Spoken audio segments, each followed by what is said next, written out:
my name is Hessel van Oorschot and I'm the CEO, or as I like to call myself, Chief of Noise, of Tribe of Noise. And Tribe of Noise is a new music licensing company, and it connects artists, musicians, composers directly with businesses and new business opportunities. Tribe of Noise is not in the music space connecting musicians to fans or to consumers, but we're actually, as a music licensing company, more involved in getting music to advertisement agencies, videographers, game developers, every media professional in need for music to boost a project.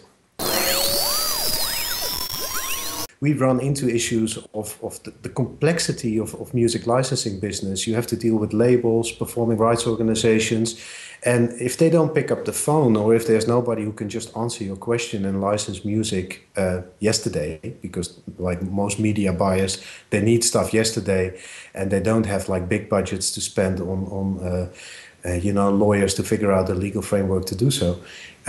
It's difficult, and that's where we came in with hopefully a fast, simple and affordable solution.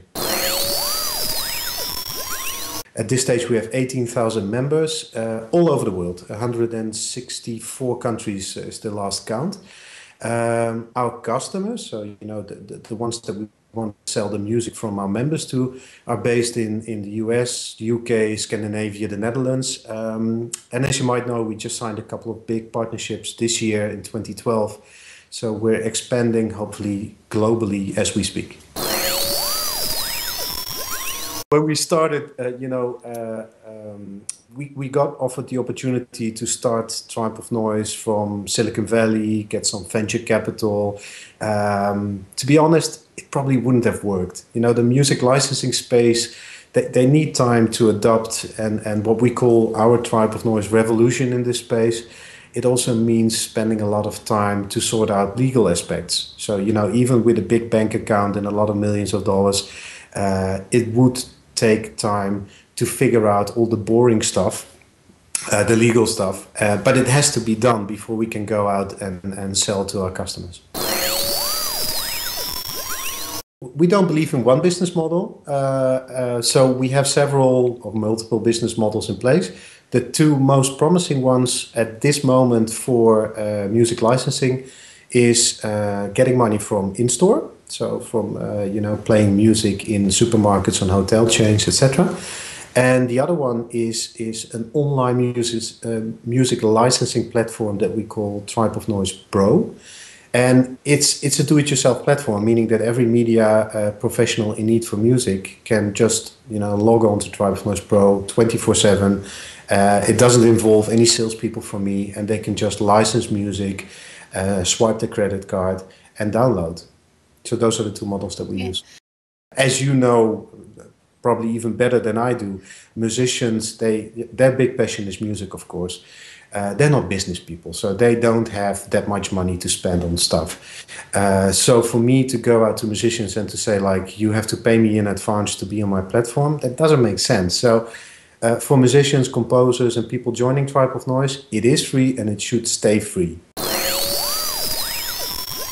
I think everyone who can license a song, at any time of the day, where all the rights are included and within the customer's budget, is a competitor of us. So, and funny enough, that isn't like the major publisher, because they still sit like on huge catalog, but they have difficulties to transform that into easy licensing deals. So I see competitors all over the place. Like you have in France, you have a company called Jamendo.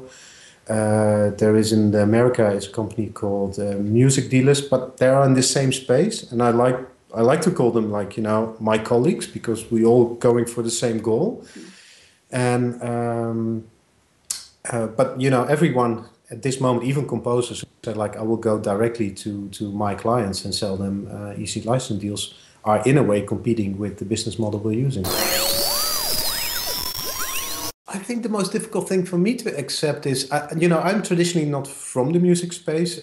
My background is more into new business models, and then taking stuff online, helping entrepreneurs to take their business online. is the willingness from the music industry to at least look into new innovative business models. So yes, there wasn't a sense of urgency to change, but always keep an open mind to new stuff. And what triggered me and what I found most difficult, that I run into a lot of people saying like, we don't care. We do the stuff we did last year and we will do it next year. And for me, that's losing out momentum. That's not being innovative. And I hope there are a lot of great people in the industry, but they're still in middle management, that those people work their ways up and start changing their strategy. What you see now in effect is music labels, having difficulties because people are not selling CDs. In some countries they still do, like some countries I don't know why, but people are still buying like loads of CDs, so they're still great. But in some other countries, like within a couple of years, that whole industry changed from CD to digital to now streaming. Look at Scandinavia, for example. So if people don't adopt and at least don't look into innovation and new business models, they will lose out. There are new companies that had nothing to do with the music space who will take over.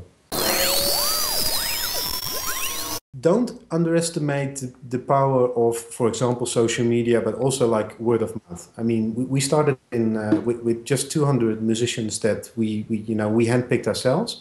And within a couple of years, we grew that to 18,000, meaning that, and we didn't have like big money to spend on marketing or PR.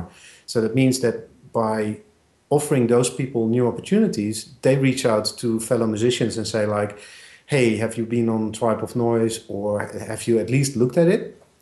So if we can, keep that momentum and grow that momentum. So during festivals like Eurosonic Noorderslag or wherever, if people at least go out and have a look at what we offer, that would be great, and grow it from there. And maybe have like a couple of what we like to call tribe warriors, going to venues where musicians hang out and spread the word.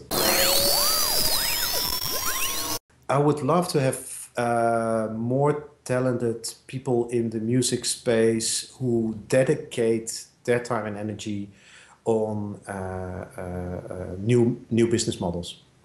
So even like if you're working for, I don't know, Universal Music, that they spend time and energy and money on a department that does nothing else but just, test drive new stuff and throw away the stuff that doesn't work and keep the stuff that works.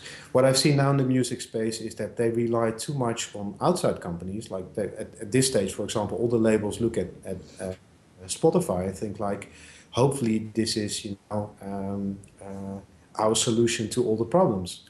And I can tell you, it won't. It won't be like the perfect solution for all your problems. So hopefully within those companies, there will be enough people to really make it work and start innovating.